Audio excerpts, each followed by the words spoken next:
नमस्ते दोस्तों, मेरा नाम रिया है।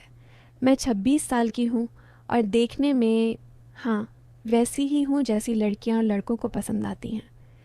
मेरी आँखें बड़ी-बड़ी हैं, होंठ थोड़े गुलाबी और फिगर बस इतना कहूँगी कि जब मैं साड़ी पहनती हूँ तो पड़ोस की भाभियाँ भी पूछती हैं कि इतनी फिट कैसे रहती हो।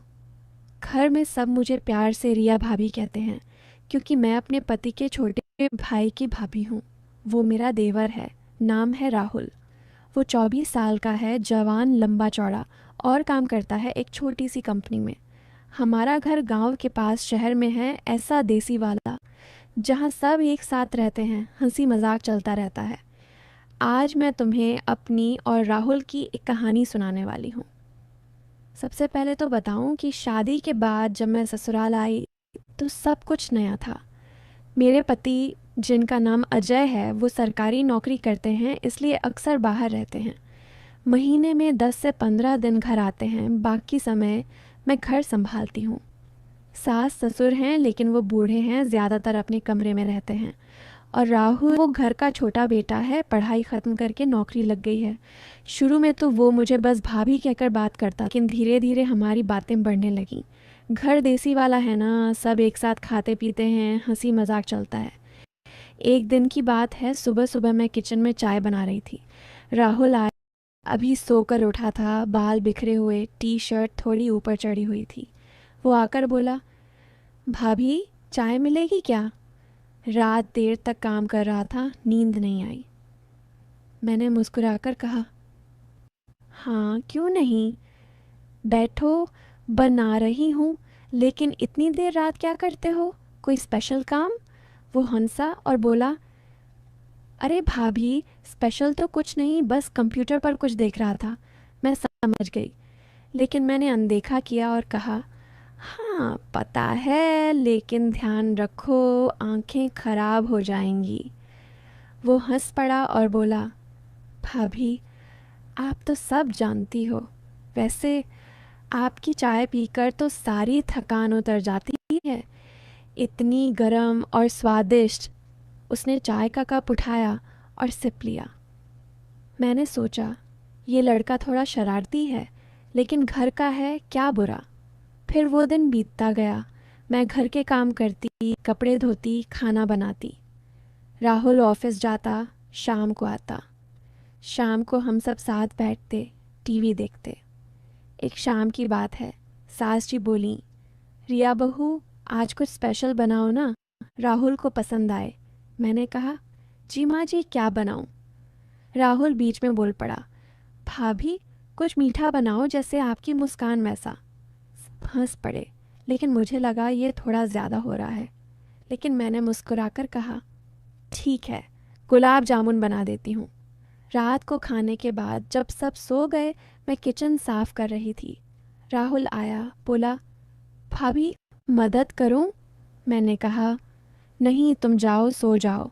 लेकिन वो रुका और बोला, भाभी आप इतना काम करती हो, थक जाती होंगी, कभी मसाज चाहिए तो बताना। उसकी बात सुनकर मैं चौंक गई, लेकिन मैंने हंसकर कहा, मसाज? अरे मैं ठीक हूँ, तुम जाओ। वो चला गया। लेकिन उस रात मुझे नींद नहीं आई। सोच रही थी, क्या ये बस मजाक था? घर में ऐसे मजाक चलते हैं ना, देसी घरों में। अगले दिन सुबह मैं उठी, नहाकर तैयार हुई। राहुल पहले ही तैयार था। बोला, भाभी आज आप कितनी फ्रेश लग रही हो, जैसे कोई फिल्म की हीरोइन। मैंने शर्माकर कहा, बस करो राहुल, ऐसे मत बोला करो, तुम मेरे भाई हो। वो बोला, हाँ भाभी, लेकिन भाभी तो स्पेशल होती है। धीरे धीरे दिन बीतते गए। एक दिन की बात है, मैं बालकनी में कपड़े सुखा रही थी। राहुल आया, बोला, भाभी ये कपड़े इतने नरम कैसे रहते हैं, आपका टच है ना? मैंने कहा, हाँ अच्छा डिटर्जेंट यूज़ करती हूँ। लेकिन वो बोला, नहीं भाभी, आपका हाथ लगता है तो सब नरम हो जाता है। उसकी बातों में हमेशा थोड़ा सा कुछ छुपा रहता था, जैसे वो जानबूझकर ऐसी वाली बातें करता हो। मैं सोचती, क्या करूं, बताऊं अजय को? लेकिन अजय बाहर है और राहुल घर का लड़का है, गलतफहमी न हो। फिर एक शाम हम सब बैठे थे, बातें कर रहे थे। सास जी बोली, राहुल तेरी शादी कब करवाएं? राहुल बोला, माँ अभी तो भाभी है ना, सब संभाल रही है, मुझे क्या ज़रूरत। सब हंसे, लेकिन मुझे लगा ये कुछ ज़्यादा है। रात को जब मैं सोने गई, राहुल का मैसेज आया फ़ोन पर, हम घर में ही हैं लेकिन कभी कभी मैसेज करते हैं। बोला, भाभी गुड नाइट, सपने में मिलते हैं। मैंने रिप्लाई किया, गुड नाइट, लेकिन सोच रही थी सपने में मिलते हैं क्या मतलब। एक दिन सुबह मैं योगा कर रही थी घर के आंगन में। राहुल आया, बोला, भाभी मुझे भी सिखाओ ना योगा, बॉडी फिट रखनी है। मैंने कहा, ठीक है, कल से आ जाओ। अगले दिन से वो आने लगा। योगा करते समय वो कहता, भाभी ये पोज कितना कठिन है, लेकिन आप इतनी आसानी से कर लेती हो। मैं समझती थी उसका इशारा, लेकिन मैं योगा पर फोकस करती। एक दिन स्ट्रेचिंग करते समय वो बोला, भाभी आपकी बॉडी इतनी फ्लेक्सिबल है, मैं तो थक जाता हूँ। मैंने कहा, प्रैक्टिस से होती है। लेकिन अंदर से सोच रही थी, ये लड़का कब सुधरेगा। फिर भी मैं उसे रोकती नहीं, क्योंकि घर में अकेलापन लगता था और उसकी बातों से थोड़ा टाइम पास हो जाता।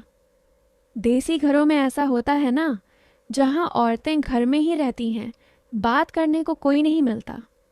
फिर एक हफ्ता बीता। राहुल की कंपनी में कुछ प्रोजेक्ट था, वो घर से काम कर रहा था। मैं किचन में थी, वो लैपटॉप लेकर आया, बोला, भाभी कॉफ़ी मिलेगी, काम करते करते थक गया। मैंने बनाई, दी।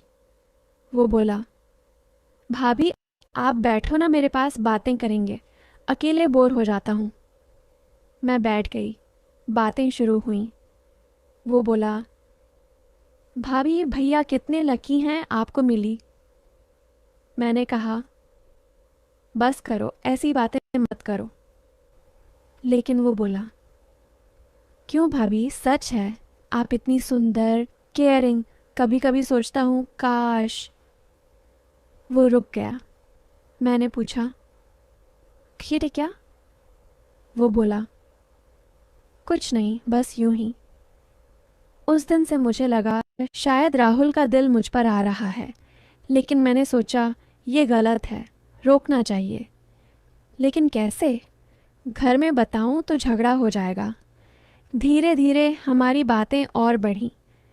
एक दिन मैं घर साफ कर रही थी, ऊपर की अलमारी से सामान निकाल रही थी। राहुल आया, बोला, भाभी मैं मदद करूं? ऊपर का सामान मैं निकाल दूं। वो स्टूल पर चढ़ा, सामान निकाला। नीचे उतरते समय उसका हाथ मेरे कंधे पर लगा, बोला, सॉरी भाभी, बैलेंस बिगड़ गया। लेकिन मुझे लगा जानबूझकर। मैंने कुछ नहीं कहा। रात को वो फिर मैसेज किया, भाभी आज आपका टच लगा, अच्छा लगा। मैंने रिप्लाई नहीं किया। अगले दिन वो बोला, भाभी नाराज़ हो? मैंने कहा, नहीं, लेकिन ऐसी बातें मत करो। वो बोला, क्यों भाभी, हम दोस्त तो हैं ना। मैंने कहा, हाँ, लेकिन लिमिट में। एक दिन राहुल बोला, भाभी मुझे एक प्रॉब्लम है, बताऊं? मैंने कहा, हाँ बताओ। वो बोला, मेरी एक गर्लफ्रेंड थी, लेकिन ब्रेकअप हो गया, अब दिल दुखता है। मैंने कहा, अरे क्यों हुआ? वो बताने लगा। वो कहती थी मैं उसे समय नहीं देता, लेकिन अब अकेला महसूस करता हूँ। मैंने उसे समझाया, समय लगेगा, भूल जाओगे। उस दिन से वो मुझे अपनी प्रॉब्लम्स बताने लगा, कभी काम की, कभी पर्सनल। मुझे लगा शायद वो अकेला है, इसलिए ऐसी बातें करता है। मैं उसे सलाह देती जैसे बड़ी बहन। फिर दिन बीतते गए। एक शाम हम घर के छत पर बैठे थे, हवा ले रहे थे। सास ससुर नीचे थे। राहुल बोला, भाभी स्टार्स कितने अच्छे लगते हैं, रोमांटिक लगता है। मैंने कहा, हाँ अच्छा है। वो बोला, भाभी कभी भैया के साथ ऐसे बैठी हो? मैंने कहा, हाँ लेकिन कम। वो बोला, मैं तो सोचता हूँ काश कोई मेरे साथ बैठे, हाथ पकड़े। मैंने टॉपिक चेंज किया, चलो नीचे चलें। लेकिन अंदर से सोच रही थी, ये कहाँ जा रहा है। 2 हफ्ते बाद अजय घर आए। सब खुश थे। रात को अजय से बात की, लेकिन राहुल की बात नहीं बताई। सोचा छोटी बात है। अजय फिर चले गए। राहुल फिर वही। एक दिन वो बोला, भाभी मुझे एक गिफ्ट देना है। मैंने कहा क्यों क्यों? वो बोला, बस आपकी केयर के लिए। उसने एक नेकलेस दिया, बोला पहनो ना। मैंने कहा नहीं नहीं, रख लो। लेकिन ज़िद करने लगा। मैंने पहन लिया, लेकिन मन में डर था। रात को सोच रही थी क्या हो रहा है। एक दिन राहुल बोला, भाभी आपका फिगर कैसे मेंटेन रहता है, सीक्रेट बताओ। मैंने कहा योगा और डाइट। वो बोला, वाह मैं भी ट्राई करूँगा, लेकिन आपकी तरह नहीं हो पाएगा। एक दिन किचन में मैं सब्ज़ी काट रही थी। राहुल आया, पीछे से बोला, भाभी स्मेल अच्छी आ रही है। मैंने कहा हाँ खाना अच्छा बना है। वो बोला नहीं आपकी। मैं चौंक गई, लेकिन हंस दी। एक दिन राहुल बोला, भाभी मुझे आपसे कुछ कहना है। मैंने कहा बोलो। वो बोला, मैं आपको पसंद करता हूँ भाभी। मैं स्तब्ध रह गई। बोली, राहुल ये गलत है, मैं तुम्हारी भाभी हूँ। वो बोला, लेकिन भैया तो नहीं रहते, मैं हूँ ना। मैंने गुस्से में कहा, चुप रहो, बाहर जाओ। वो चला गया। उस दिन से वो उदास रहने लगा। मैं भी परेशान, सोच रही थी क्या करूं। फिर एक हफ्ता बाद राहुल बोला, सॉरी भाभी मैंने गलत कहा, लेकिन सच है मैं अकेला हूँ। मैंने कहा समझो राहुल, ये रिश्ता नहीं हो सकता। वो बोला, हाँ लेकिन आजकल के ज़माने में क्या क्या होता है, लोग गंदी सोच रखते हैं। मैंने पूछा क्या मतलब? तब राहुल ने बताया अपनी असली कहानी। बोला, भाभी मेरी गर्लफ्रेंड नहीं थी, वो एक फ्रेंड थी जो ब्लैकमेल कर रही थी। मैंने आपको टेस्ट किया, देखा कि आप कितनी अच्छी हो। आजकल लड़कियां पैसे के लिए कुछ भी करती हैं, लेकिन आप नहीं। मैं चौंक गई। बोला, मैंने जानबूझकर ऐसी बातें की, देखा कि आप दिखती हो या नहीं, लेकिन आपने कभी गलत नहीं किया। तब मुझे समझ आया ये सब एक सबक था। राहुल बोला, भाभी आजकल का ज़माना गंदा है। सोशल मीडिया पर लड़के लड़कियां फंसाते हैं, फ़िज़िकल रिलेशन के लिए ब्लैकमेल करते हैं। मैंने सोचा आपको बताऊं, लेकिन डायरेक्ट नहीं, क्योंकि अगर मैं डायरेक्ट कहता तो आप मानती नहीं। मैं रो पड़ी, बोली, तुमने मुझे इतना परेशान किया। वो बोला, सॉरी, लेकिन अब आप समझ गई ना, सावधान रहना। भैया नहीं रहते, कोई फ़ायदा उठा सकता है। लेकिन दोस्तों, ये कहानी यहीं ख़त्म नहीं होती। वो दिन गुज़र गया और मैं राहुल की बातों को सोचती रही। हमारी बॉन्डिंग मजबूत हो गई। वो अब पहले से ज़्यादा केयर करने लगा। घर में सब नॉर्मल लगने लगा। सास ससुर भी खुश थे, कहते बेटा अब तू शादी कर ले, घर बस जाए। राहुल हंसकर टाल देता। मैं भी सोचती अब सब ठीक है। लेकिन एक रात जब मैं सो रही थी, फ़ोन पर एक मैसेज आया, अननोन नंबर से। मैसेज में लिखा था, रिया तुम्हारा देवर राहुल जो तुम्हें टेस्ट कर रहा था, वो असल में खुद फंसा हुआ है। सच्चाई जाननी है तो कल सुबह पार्क में आओ। मैं घबरा गई। क्या ये कोई मजाक है? राहुल को बताऊं? लेकिन मैंने चुप रहना बेहतर समझा। सोचा खुद देखती हूँ। अगले दिन सुबह मैं पार्क गई। वहाँ एक लड़की बैठी थी, उम्र मेरी जितनी, लेकिन चेहरा उदास।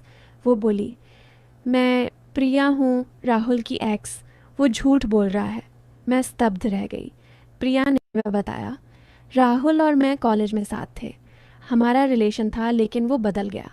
सोशल मीडिया पर वो लड़कियों से चैट करता, फ़ोटोज़ मांगता, फिर ब्लैकमेल करता। मैंने छोड़ दिया, लेकिन वो नहीं सुधरा। तुम्हें टेस्ट करने की बात, वो बहाना है। असल में वो तुम्हें फंसाना चाहता था, लेकिन तुम नहीं फंसी, तो अब वो अच्छा बन रहा है। मैंने कहा, झूठ मत बोलो, राहुल ऐसा नहीं है। लेकिन प्रिया ने फ़ोन निकाला, स्क्रीनशॉट्स दिखाए, राहुल की चैट्स, जहाँ वो लड़कियों से गंदी बातें करता, पैसे मांगता, धमकी देता। मेरी आंखें फटी की फटी रह गईं। ये वही राहुल था जो मुझे सबक सिखा रहा था। मैं घर लौटी, राहुल से कॉन्फ्रंट किया। राहुल, ये क्या है? मैंने स्क्रीनशॉट्स दिखाए। वो पहले तो इनकार किया, लेकिन फिर टूट गया। रोते हुए अब बोला, भाभी, सच्चाई ये है कि मैं खुद फंसा हुआ था। कॉलेज में एक लड़के ने मुझे ब्लैकमेल किया, मेरी फ़ोटोज़ ली। फिर मैंने वैसा ही दूसरों से करना शुरू कर दिया। सोचा बदला लूँगा, लेकिन ये चक्र है, कभी ख़त्म नहीं होता। तुम्हें मैंने टेस्ट किया क्योंकि मैं देखना चाहता था कि क्या कोई अच्छा इंसान बचा है। तुम अच्छी निकली, इसलिए मैंने रुक गया। लेकिन अब मैं सुधरना चाहता हूँ। मैं हैरान थी, मेरे पैरों तले ज़मीन खिसक गई। जो लड़का मुझे वार्न कर रहा था वो खुद उसी गंदगी में डूबा था। फिर क्या, मैंने अजय को सब बताया। अजय घर आए, फैमिली मीटिंग हुई, सास ससुर रो पड़े। पता चला राहुल सालों से इस दलदल में था। हमने उसे काउंसलिंग के लिए भेजा। पुलिस में रिपोर्ट नहीं की क्योंकि घर का मामला था, लेकिन उसे सख्त वार्निंग दी। आज राहुल सुधर रहा है, नई जॉब में, सोशल मीडिया से दूर। लेकिन दोस्तों, आजकल के लोगों के लिए सोशल मीडिया की दुनिया चमकदार लगती है, लेकिन अंदर गंदी सच्चाई है। ब्लैकमेल, फेक आइडेंटिटी, लालच का जाल। एक क्लिक से ज़िंदगी बर्बाद हो सकती है। ट्रस्ट मत तोड़ो, और अगर फंस गए हो तो मदद मांगो, छुपाओ मत। रिश्ते विश्वास पर टिकते हैं, गंदगी फैलाने से नहीं। Thank you. उम्मीद है ये सबक सबको याद रहेगा।